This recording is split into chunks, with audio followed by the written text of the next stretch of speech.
توانائی کیا ہے، کہاں سے ملتی ہے، حیات کا سوچ کیا ہے، ساز کیا ہے، خودی کیا ہے، میری و فقیری میں رشتہ کیا ہے، ڈیموکریسی کیا ہے، اسی طرح سیاست، معیشت، معاشرت، تجارت، اخلاقیات، ہر حوالے سے انہوں نے بہت کچھ کہا۔ مزے کی بات یہ ہے کہ قدیم یونان کے اندر 3 شخصیتیں تھیں جن کی عظمت لوگوں کے دنوں پر چھائی ہوئی تھی۔ ان میں ایک سقراط تھا، اور دوسرا افلاطون، اور تیسرا ارسطو۔ اور جو مقام یونان کے اندر ان 3 فلسفیوں کو حاصل تھا، وہی مقام دنیائے اسلام کے اندر علامہ اقبال کو حاصل ہے۔ علامہ اقبال کی فکر کے بنیادی سرچشمے 3 ہیں، یعنی علامہ نے اپنی سوچ کہاں سے لی۔ نمبر 1 قرآن مجید، جو ہم نے بھی نمبر 1 پہ رکھا۔ نمبر 2 حضور علیہ السلام کی سیرت طیبہ، سنت مبارکہ، دوسرے نمبر پر ہم نے اس کو رکھا۔ اور تیسرا سرچشمہ مولانا روم ہے، جن کی مثنوی کو فارسی زبان کا قرآن کہا جاتا ہے۔ مثنوی مولانا روم کو فارسی زبان کا قرآن کہا جاتا ہے، فارسی میں لکھی گئی ہے نا۔ مولانا روم کا اپنا بھی ایک قول ہے کہ قرآن اور حدیث کے جو مغز ہے نا، اس کو تو نچوڑ کر میں نے مثنوی کے اندر رکھ دیا ہے، اپنی شاعری کے اندر، رہ گئی ہڈیاں وہ کتوں کے لیے لڑنے کے لیے پھینک دی ہیں۔ مطلب یہ ہے کہ جو ظاہر بین لوگ، بال کی کھال کھینچنے والے، نہیں اس لفظ کا یہ معنی نہیں، یہ معنی ہے، اس کا یہ نہیں وہ ہے، وہ کہتے ہیں جو اس کا مغز تھا نا، جو اہم تعلیمات تھی، خلاصہ تھا، نچوڑ تھا، روح تھی، وہ سارا کی ساری نچوڑ کر میں نے مثنوی میں رکھا۔ تو مولانا علامہ اقبال مولانا روم سے بہت زیادہ متاثر ہیں، اور برملا انہیں اپنا مرشد قرار دیتے ہیں۔ تو یہ 3 بنیادی سورسز تھے علامہ کے ادھر سے۔ اور مزے کی بات یہ ہے کہ علامہ اقبال نے جہاں اپنے سرچشموں سے استفادہ کیا، اس کے ساتھ ہی ساتھ انہوں نے بڑے کھلے دل اور دماغ کے ساتھ ویسٹ کو بھی پڑھا، مغربی مفکرین کو بھی پڑھا، اور ان سے بھی جی بھر کر استفادہ کیا۔ گویا ان کی شخصیت کے اندر قدیم اور جدید کا ایک حسین امتزاج شامل ہو گیا۔ آپ اسے مرج البحرین کہہ سکتے ہیں کہ 2 دریاؤں کا مل جانا۔ تو ان کی شخصیت ایک خوبصورت کمبینیشن تھی، مگر علامہ اقبال ویسٹرن تہذیب سے پڑھا ضرور، اس سے مرعوب نہیں ہوئے۔ جیسے ہمارے ہاں بے شمار لوگ باہر کے ملک میں جاتے ہیں، وہاں ان سے اتنا مرعوب ہو جاتے ہیں کہ اپنی تہذیب و تمدن انہیں ہیج دکھائی دینے لگتی ہے۔ ادھر بیٹھے بھی بے شمار لوگ ایسے ہیں جو ویسٹ والوں سے اتنا زیادہ مرعوب ہیں، امپریسڈ ہیں، کہ وہ اپنے حوالے سے احساس کمتری کا شکار ہو جاتے ہیں، جیسے ہمارے پاس تو کچھ بھی نہیں ہے، اصل تو ویسٹ والے ہیں۔ علامہ نے ویسٹ کو پڑھا، ان سے استفادہ بھی کیا، ان کے فلسفے کو پڑھا، کھنگالا، سب کچھ دیکھا، سوچا، پرکھا، مرعوب کسی چیز سے نہیں ہوئے۔ جو چیزیں ان میں ان کے اندر اسلام سے موافق تھی وہ لے لیں، جو نہیں تھی موافق ان کو برملا ریجیکٹ کر دی۔ تو یہ وہ چیز ہے جو علامہ اقبال کو مسلم صوفیاء کے اندر بھی ایک ممتاز کر دیتی ہے، ایک ان کو ایک جداگانہ تشخص دے دیتی ہے، اور مسلم دانشوروں کے اندر، فلاسفروں کے اندر بھی انہیں ایک اہم مقام دے دیتی ہے۔ علامہ کی فکر کی خاص خوبی یہ ہے کہ بڑی بیلنس سوچ ہے۔ علامہ بڑی بیلنسڈ متوازن سوچ، یعنی دین اور دنیا کو ساتھ ساتھ لے کر چلتے ہیں۔ ہمارے ہاں ایسے ہے کہ صوفیاء کا ایک گروہ وہ اپنے غلبہ حال کے اندر اتنا آگے گیا کہ انہوں نے کہا جی دنیا کچھ نہیں ہے، ہیچ ہے، چھوڑو، اس طرف دیکھنے کی بھی ضرورت نہیں ہے، بس ایک فقیری لائن ہو، انسان کے پاس ایک گدڑی ہو، پیالہ ہو، وغیرہ وغیرہ، کچھ اس طرح کے خیالات ہمارے ہاں بعض صوفیاء کے ہاں پائے گئے۔ تو یہ ایک طرف کی انتہا تھی جہاں دنیا سے بالکل ہی کنارہ کشی کی جا رہی، اور دوسری طرف کی انتہا انسان دنیا میں اتنا زیادہ غرق ہو جائے کہ دینی قدروں کا اسے کوئی خیال پاس لحاظ ہی نہ رہے، اسے اپنا مومن ہونا بھی یاد نہ رہے۔ اور جس طرح کافر کی یہ پہچان کے آفاق میں گم ہے، علامہ نے کہا مومن کی یہ پہچان کے گم اس میں ہے آفاق، تو وہ مومن بھی آفاق میں اگر گم ہو جائے تو وہ کافرانہ سطح پر جینا ہے، یہ دوسری انتہا ہے۔ علامہ نے ان دونوں کے درمیان میں وہ دنیا کو بھی ساتھ ساتھ لے کر چلتے ہیں، دین کو بھی ساتھ ساتھ لے کر چلتے ہیں۔ وہ دنیا، اور یہی نقطہ نظر خود قرآن کا بھی ہے، یہی نقطہ نظر حدیث مبارکہ کے بھی ہے۔ حضور علیہ السلام نے بھی کہیں نہیں منع کیا دنیا کو بالکل ترک کرنے سے۔ اور اچھا مثال کے طور پر میں بتاتا ہوں کہ کیسے متوازن سوچ ہے. مثلا تواضع ایک بڑی اعلیٰ درجے کی صفت ہے، قرآن و حدیث کے اندر اس کی بڑی فضیلت بیان کی گئی، مگر ہمارے ہاں بعض لوگوں نے تواضع کو ان معنوں میں لے لیا کہ بس تواضع کا مطلب ہے مسکینی، بے بسی کی حالت، انسان کے پاس کچھ بھی نہ ہو، ناتوانی کی حالت، کمزوری کی حالت. ٹھیک ہے، بعض لوگوں نے ان معنوں میں لیا کہ بس ٹھیک ہے، ہم نے تو بس مٹ کر رہنا ہے، اپنے آپ کو مٹانا ہے اور بالکل مسکینی کی حالت میں، لاچارگی کی حالت میں، بے بسی کی حالت میں رہنا ہے. مگر علامہ اس سے اتفاق نہیں کرتے ہیں. وہ کہتے ہیں اللہ تعالیٰ نے خلیفہ بنا کر بھیجا ہے انسان کو اپنا دنیا میں، تو وہ خلیفہ کیا ہے جو کمزور بے بس ہوگا جسمانی اعتبار سے بھی. اچھا کئی صوفیہ کے اقوال آپ امام غزالی کی کتاب کو پڑھیں، کیمیائے سعادت کو، اور اس ٹائپ کی کتابوں کو، تو آپ کو وہاں اقوال نظر آئیں گے کہ وہ کہتے تھے جسمانی صحت کیا ہے، چھوڑیں جسم کو، نظر انداز کریں، صرف اور صرف روح پر فوکس کریں. علامہ کہتے ہیں نو، جسمانی صحت کی بھی بہت زیادہ اہمیت. وہ کہتے ہیں ہو صداقت کے لیے جس دل میں مرنے کی تڑپ، پہلے اپنے پیکرے خاکی میں جان پیدا کرے. اگر صداقت کے لیے مرنا ہے، جہاد کرنا ہے، تو کچھ جان ہوگی تو بندہ جہاد بھی کرے گا. اسی طرح ایک جگہ پر کہتے ہیں عصا نہ ہو تو کلیمی ہے کارے بے بنیاد. عصا کیا ہے؟ طاقت کی علامت. موسیٰ علیہ السلام کو اللہ تعالیٰ نے کلام کرنے کی بھی صلاحیت دی تھی نا، کلیمی، اس کو کلیمی کہتے ہیں، کلیم اللہ ان کا لقب ہے نا. اور ساتھ ان کو عصا بھی دیا تھا. فرعون کے دربار کے اندر آ کر جب جادوؤں نے وہ رسیاں پھینکی تھی، وہ بن گئے سانپ، انہوں نے اپنا عصا پھینکا تھا، وہ اژدہا بن کر ان کو نکل گیا. تو وہاں عصا نے کام دکھایا. جادوگر حضرت موسیٰ علیہ السلام کی جسٹ کلیمی کو، ان کے کلام کو سن کر متاثر نہیں ہوئے تھے. انہوں نے جب دیکھا یار یہ بندہ کیا ہے، ہم جادوگری کے اندر اتنا ہمارا ایک درجہ ہے، مقام ہے، ہم نے جو رسیاں پھینکی ہیں اس کا جو عصا ہے وہ اژدہا بن کر ان کو نکل گیا ہے، تو یہ معاملہ جادو کا نہیں بلکہ پیغمبری کا معاملہ. تو علامہ کہتے ہیں طاقت اور قوت کا ہونا بھی بہت ضروری ہے. کہتے ہیں جرم ضعیفی کی سزا مرگ مفاجات.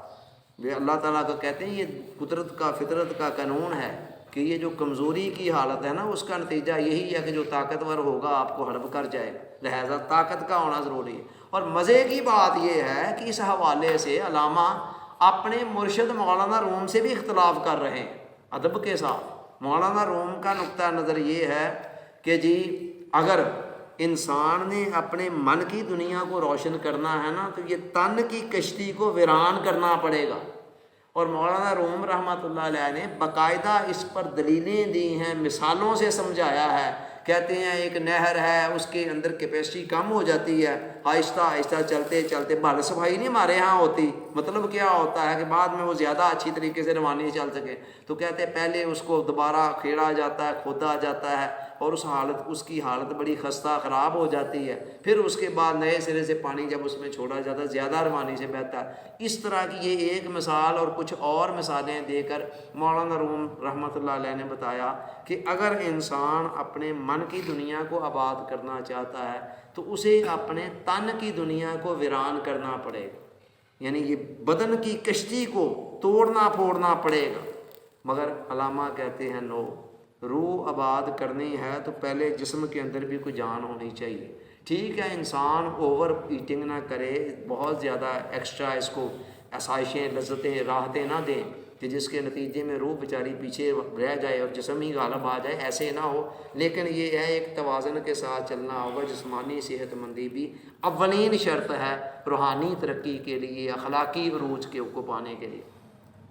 علامہ اقبال نے بڑا غور کیا کہ ہماری قوم جو ہے وہ آج اتنی مایوس کیوں ہے، اتنی پست ہمت کیوں ہے، اتنا پیچھے کیوں رہ گئی ہے. ان کو جو سب سے بڑی وجہ نظر آئی وہ تھی یقین کی کمزوری.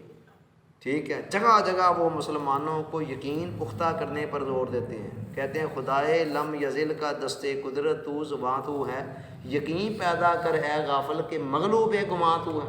تو اپنے گمان سے مغلوب ہو کر بالکل ہمت ہار بیٹھا نہ، تو خدا کا دستے قدرت ہے، تیرے اندر سے وہ بول رہا ہے، اس کی زبان ہے، تو تیرے ہاتھوں کے اندر اس کی قوت ہے. ہاتھ ہے اللہ کا، بندہ ہے مومن کا ہاتھ. اسی طرح فرماتے ہیں جب اس انگارہ خاکی میں ہوتا ہے یقین پیدا تو کر لیتا ہے یہ بالو پرے روح الامی پیدا۔ کہتے ہیں جب اس خاک کے بنے ہوئے پتلے کے اندر یقین کی طاقت اور قوت آتی ہے نا تو یہ جبرائیل کے پر جو ہے اس کو لگ جاتے ہیں، جیسے وہ پرواز کرتے ہیں یہ بھی پرواز کیا کرتا ہے۔ یقین محکم عمل پہم محبت فاتح عالم، جہاد زندگانی میں ہے مردوں کی یہ شمشیریں۔ تو یقین پر بڑا زور دیتے ہیں، اور یقین سے مراد خدا پر یقین ہے، اللہ پر بھروسہ، ایمان کے اندر مضبوطی، اور اپنی طاقتوں، توانائیوں اور صلاحیتوں پر یقین کا ہونا، یہ ساری چیزیں یقین کے اندر شامل ہیں۔ علامہ اقبال کے پورے کلام کا اگر کوئی ایک نقطہ لینا ہونا کہ وہ کون سا نقطہ ہے جس کے گرد علامہ کا پورا کلام گھوم رہا ہے، تو اس ایک لفظ کا نام ہے خودی۔ علامہ سے پہلے یہ خودی کا جو لفظ ہے نا یہ عام طور پر تکبر، انانیت اور گمنڈ کے معنوں میں استعمال ہوتا تھا، اور اس کا یہ ایک ظاہری معنی یہ ہے۔ تو علامہ نے جب اپنے کلام کے اندر خودی کا لفظ استعمال کیا، خودی کو کر اتنا بلند کہ ہر تقدیر سے پہلے، تو بڑے بڑے لوگوں کی سمجھ میں فوری طور پر یہ بات نہ آئی۔ انہوں نے کہا لے یہ خودی کہاں سے آ گئی؟ خودی تو تکبر ہے، گمنڈ ہے، انانیت ہے، اسلام تو خودی کو بالکل پسند نہیں کرتا۔ علامہ نے پھر وضاحت کی اپنے کلام کے اندر اور اپنی نثر کے اندر بھی وضاحت کی کہ مطلب یعنی میں خودی سے مراد یہ نہیں لیتا، میرے نزدیک خودی سے مراد انسان کی اصل حقیقت ہے، اس کا انر جوہر ہے، اس کا اپنا آپ ہے کہ انسان اپنے من کی دنیا کے اندر ڈوب کر زندگی کے سراغ کو پائے، زندگی کے رازوں کو سمجھے، اپنی حقیقت سے، اپنی اصلیت سے، اپنے مقام سے، اپنے مرتبے سے آگاہ ہو، اور دنیا کی اسٹیج کے اوپر اپنے کردار سے آگاہ ہو اور اس کردار کو احسن طریقے سے ادا کرنے پر تیار ہو۔ علامہ نے خودی سے مراد یہ لی۔ ان کا سارا کلام جو ہے نا اس خودی کے گرد گھومتا ہے، اور وہ یہ سمجھتے ہیں کہ ایک بندہ مومن کا یہ جو 50 60 70 سال کی زندگی ملی ہے، یہ ملی اس لیے ہے کہ انسان یہاں رہ کر اپنی خودی کی تکمیل کرے تاکہ مرنے کے بعد وہ جنت کی حسین اور نفیس فضاؤں کے اندر بسنے کے قابل ہو سکے۔ تو لہذا وہ ان کے نزدیک ہر وہ کام اچھا اور پسندیدہ ہے جو اس خودی کو تقویت دے رہا ہو، اور ہر وہ کام برا ہے، ناپسندیدہ ہے جس کے نتیجے میں خودی کمزور ہو رہی ہو۔ مثلا عشق کے جذبے سے خودی بڑی تیزی سے پروان چڑھتی ہے، تو جگہ جگہ پر عشق کی تعریف کرتے ہیں، عشق کو پسند کرتے ہیں اور عشق کو اپنانے کی تلقین کرتے ہیں، اور سوال کرنے کے نتیجے میں خودی بہت زیادہ ضعیف ہوتی ہے، کمزور ہوتی ہے، تو وہ جگہ جگہ پر سوال کی مذمت کرتے ہیں، روکتے ہیں سوال۔ اللہ القیاس جتنی بھی اخلاقی قدریں خودی کو تقویت دینے والی ہیں ان کو علامہ پسند کرتے ہیں اور جا بجا انہیں اپنانے کی تلقین کرتے ہیں، اور جن قدروں کو اپنانے کے نتیجے میں، جن کاموں کے نتیجے میں انسان کی خودی کمزور ہو سکتی ہے ان سے بچنے کی وہ سخت تلقین کرتے ہیں۔ انہوں نے اپنا اوڑھنا بچھونا ہی یہ بنا رکھا تھا، ایسے لگتا ہے کہ جیسے انہوں نے اپنی زندگی کا مقصد یہ بنا رکھا تھا کہ اس قوم کے اندر خودی کا بھولا ہوا سبق میں نے ان کو ذہن نشین کرانا ہے۔ پھر علامہ نے باقاعدہ خودی کی تکمیل کا روڈ میپ دیا، اور روڈ میپ ایسا ہے کہ میں نے امام غزالی رحمۃ اللہ علیہ کو پڑھا، ان کا فلسفہ اخلاق، ابن مسکویہ کا فلسفہ اخلاق پڑھا، شاہ ولی اللہ محدث دہلوی کا فلسفہ اخلاق پڑھا، دیگر فلسفے اخلاق دیکھے۔ علامہ اقبال کا فلسفہ اخلاق مجھے سب سے زیادہ آسان اور سیدھا سادہ اور قابل عمل نظر آیا۔ 3 نکات پر مشتمل ہے۔ وہ کہتے ہیں ساری انسان کی کل کہانی یہ ہے کہ یہاں سے شروع کرنا، یہاں ختم کر دیں۔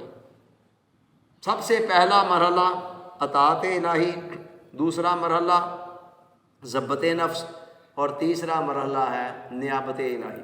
کہتے ہیں یہ 3 مرحلے ہیں انسان نے 50 60 70 سال کی زندگی کے اندر، یہ خودی کی تکمیل کے 3 مرحلے ہیں، یعنی خودی کو مکمل کرنے کے جس کے لیے علامہ کے خیال میں ہمیں یہ زندگی اس لیے دی گئی ہے کہ ہم یہاں رہ کر اپنی خودی کی تکمیل کر سکیں، اپنی اصل شخصیت کو ڈیولپ کر سکیں، امپروو کر سکیں، اسے پروان چڑھا سکیں۔ اس مقصد کے لیے وہ کہتے ہیں یہ 3 مراحل ہیں۔ شروع کہاں سے کرنا ہے؟ اطاعت الہی سے۔ اطاعت الہی کا مطلب کیا ہے؟ ابتدا کے اندر ہمارا جو نفس ہے نا، حضرت یوسف علیہ السلام نے کہا تھا ان النفس لامارۃ بالسوء، انسان کا نفس، قرآن نے ان کے الفاظ یہ کوڈ کیے کہ انہوں نے فرمایا کہ بے شک جو انسان کا نفس ہے نا، یہ بڑی تیزی سے انسان کو برائیوں کی طرف اکسانے والا ہے، رنگ برنگی خواہشات پیدا کرتا رہتا ہے، جذبات پیدا کرتا رہتا ہے، یہ کر لیں وہ کر لیں، ایسے کر لیں ویسے کر لیں، بے شمار خواہشات بے شمار جذبات ایسے ہوتے ہیں کہ جن پر عمل کیا جائے تو انسان منصب انسانیت سے گرتا ہے، نیچے کی طرف آتا ہے، زوال کی طرف جاتا ہے۔ تو اطاعت الہی کا مطلب یہ ہے کہ ہر معاملے کے اندر اللہ کی اطاعت کو اپنا شعار بنایا جائے۔ اب ظاہر ہے اللہ تعالیٰ نے جو احکام دیے ہوئے ہیں ان میں سے کئی احکام ہیں، نفس چاہتا ہے کہ آنکھ جدھر دیکھنا چاہے دیکھے، جو نظارہ دیکھنا چاہتی ہے دیکھے، اللہ کہتا نہیں، نامحرم کو نہیں دیکھنا ہے، جن کاموں سے میں نے روکا ان کی طرف نہیں اٹھانا ہے۔ تو ابتدا میں ہوگی نا کشمکش کہ میرے اندر خواہش پیدا ہو رہی، نفس چاہتا ہے کہ زبان جو بولنا چاہتی ہے بولے، کسی کی غیبت کرنا چاہتی ہے کرے، چغلی کرنا چاہتی ہے کرے، کسی کو گالی دینا چاہتی ہے دے دے، ٹھیک ہے، اور فضول گفتگو کرنا چاہتی ہے کرے۔ اللہ کہتا نہیں، غیبت نہیں کرنی، چغلی نہیں کرنی، گالی گلوچ نہیں کرنی ہے، فضول باتیں نہیں کرنی ہیں، اللہ اس سے روکتا ہے۔ اب جب بندہ اطاعت کے دائرے میں آئے گا تو ابتدا میں اپنی طبیعت پر کچھ جبر کرنا پڑے گا، ہر معاملے کے اندر۔ نفس چاہتا ہے کہ رنگ برنگے لذیذ کھانے ہوں، زیادہ ہوں اور زیادہ سے زیادہ کھاؤں۔ اللہ کہتا نہیں، کلو واشربوا ولا تسرفوا، کھانا ہے پینا ہے لیکن اسراف نہیں کرنا، فضول خرچی نہیں کرنی، حد سے نہیں بڑھنا۔ تو ابتدا میں کیا ہوگا؟ جب ایک بندہ اطاعت کی طرف آئے گا نا تو ابتدا میں اسے نفس پر کچھ جبر کرنا پڑے گا، ٹھیک ہے، تو وہ جبر ابتدا میں کرے، اسی کو مجاہدہ کہا گیا ہے۔ قرآن کہتا والذین جاہدوا فینا لنہدینہم سبلنا، جو ہمارے لیے مجاہدہ کرتے ہیں، جد و جہد کرتے ہیں، اسٹرگل کرتے ہیں، کوشش کرتے ہیں، ہم ان کے لیے اپنے ایک نہیں بے شمار راستے کھول دیتے ہیں۔ یہ اس کا لطف و کرم ہے کہ جو کہتا ہے کہ نہیں، کوئی آنے کا ارادہ کرے تو میرے دروازے کو بند نہیں پائے گا۔ مولانا روم فرماتے ہیں رحمۃ اللہ علیہ کہ اللہ تک پہنچنے کے اتنے راستے ہیں جتنی مخلوق کی سانسوں کی تعداد، بے شمار راستے۔ اچھا جی، یہ پہلا مرحلہ۔ جب انسان پہلے مرحلے میں آغاز میں ابتدا میں ہوگا، تھوڑا سا طبیعت پر جبر کرنا پڑے گا، لیکن تھوڑا سا جب آگے چلتا ہے نا تو پھر کیا ہوتا ہے؟ طبیعت اس پابندیوں کی عادی ہونا شروع ہو جاتی ہے۔ یہ پھر سینکڑ مرحلہ آ جاتا ہے جس کو ضبط نفس کہا گیا، کہ طبیعت کے اندر ضبط آنا شروع ہو جاتا ہے، خود بخود ہی انسان ان چیزوں پر عمل کرنا، پھر آنکھوں کو بچانے کے لیے غیر محرم سے کوئی زیادہ اسٹرگل نہیں کرنی پڑتی، ویسے ہی عادت ہی چینج ہو جاتی ہے۔ غیبت سے اپنے آپ کو چغلی سے روکنے کے لیے کوئی اسپیشل اسٹرگل نہیں کرنی پڑتی، بہت زیادہ جبر نہیں طبیعت پر قبر کرنا پڑتا ہے، ابتدا میں کرنا پڑ رہا تھا، پھر وہ خود بخود عادی ہو جاتی ہے۔ صبح وقت پر اٹھ کر فجر کی نماز پڑھنے کے لیے پھر بہت زیادہ انسان کو کچھ زبردستی نہیں کرنی پڑتی اپنے ساتھ، طبیعت خود بخود عادی ہو جاتی ہے۔ یہ دوسرا مرحلہ آ جاتا ہے ضبط نفس کا۔ چلتے چلتے جب اس مرحلے میں انسان مزید آگے بڑھتا ہے تو پھر تیسرا مرحلہ آتا ہے نیابت الہی، اور یہ آخری مرحلہ ہے۔ نیابت نائب سے بنا ہے۔ اللہ نے کہا نا اذ قال ربک للملائکۃ انی جاعل فی الارض خلیفہ، یاد کرو وقت جب تمہارے رب نے فرشتوں سے کہا کہ میں خلیفہ بنانے والا ہوں۔ یہ خلیفہ عربی زبان کا لفظ ہے، اردو میں اس کا ترجمہ نائب سے کیا گیا ہے، اپنا جانشین نائب بنانا، کہ اپنی جگہ پر کسی کو اپوائنٹ کرنا کہ وہ میرے اختیارات یوز کر سکتا ہو۔ جیسے ہمارے ہاں پریزیڈنٹ باہر کے ملک میں جائے تو جو وقتی طور پر ان کے پیچھے چار سنبھالتا ہے اس کو کہتے ہیں ایکٹنگ پریزیڈنٹ، ٹھیک ہے، تو وہ ان دی مین وائل اس کی غیر موجودگی میں وہ اس کی جگہ پر سگنیچر کر سکتا ہے، اس کے اختیارات کو یوز کر سکتا ہے۔ تو یہ تیسرا مرحلہ پھر آتا ہے کہ جہاں پھر انسان نیابت الہی کے منصب پر آ جاتا ہے اور اللہ تعالیٰ پھر اسے اسپیشل اختیارات دیتا ہے، اسے ایک خاص مقام مرتبہ دیتا ہے۔ اچھا، ان تینوں مرحلوں کو اگر سمجھنا ہو تو ایک مثال کے ذریعے سمجھیں۔ بچہ ہے، ابتدا کے اندر اسے نہیں پتہ ہے، وہ منہ ہاتھ دھوئے بغیر کھانا کھانا چاہتا ہے، باپ کہتا نہیں بیٹے چلو پہلے منہ ہاتھ دھو اور اس کے بعد پھر کھانا کھانا ہے، ناشتہ کرنا ہے۔ پھر ناشتہ کرنے کے بعد اس کا دل نہیں چاہتا کلی کر دیں، باپ کہتا چلو کلی کرو، وہ طبیعت پر جبر کر کے باپ کا حکم سمجھ کر، اس کا دل چاہتا ہے میں اسکول نہ جاؤں، اس کی بجائے آرام سے گھر میں بیٹھ کر کوئی گیم کھیلوں، ٹھیک ہے، لیکن باپ کہتا نہیں چلو اسکول جانا ہے، وہ طبیعت پر جبر کر کے اسکول جاتا ہے۔ یہ پہلا مرحلہ ہے اطاعت کا۔ ٹھیک ہے، چلتے چلتے چلتے چلتے اس طرح کے کئی کام ہوتے ہیں جو بچہ ابتدا میں ماں باپ کے کہنے پر ان کے حکم پر مجبوراً کر رہا ہوتا ہے، اس کا نہیں دل چاہتا۔ اگر اس کو اس کی حال پر چھوڑ دیا جائے تو الامان الامان الامان، تباہی تباہی ہے۔ کیا بنے گا چند سالوں بعد؟ وہ کیا ہوگا؟ وہ انسان ہوگا یا کوئی جانور ہوگا؟ اس کی تہذیب و تمدن اگر کوئی اسے کچھ نہ کہے، ٹھیک ہے جو تمہارا دل چاہتا کرتے چلے جاؤ، چند سال بعد وہ کیا ہوگا، کہاں کھڑا ہوگا؟ ٹھیک ہے، تو ماں باپ جبر کر کے زبردستی آرڈر دے کر اور وہ آرڈر مان کر چلتا چلا جاتا ہے، چند سال جب گزرتے ہیں نا، وہی چیزیں طبیعت کا حصہ بننا شروع ہو جاتی ہیں۔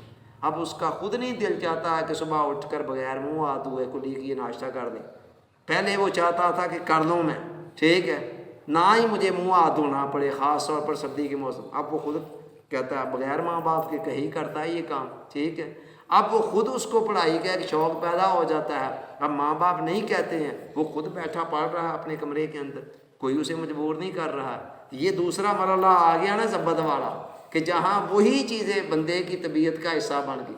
جب ان مراحل سے گزرتا ہے، آگے چلتا مزید میچورٹی آتی ہے، اب باپ کو اس کو 100% اعتماد ہوتا ہے، کہتا ہے یہ تجوری کی چابیاں ہیں، یہ پکڑو تم بھی رکھو، کسی وقت میری غیر موجودگی میں کوئی ضرورت پڑتی ہے، یہ دکان ہے سنبھالو اس کو بیٹے، میں آج نہیں آؤں گا دکان پہ، تم بیٹھو کرو، شاباش۔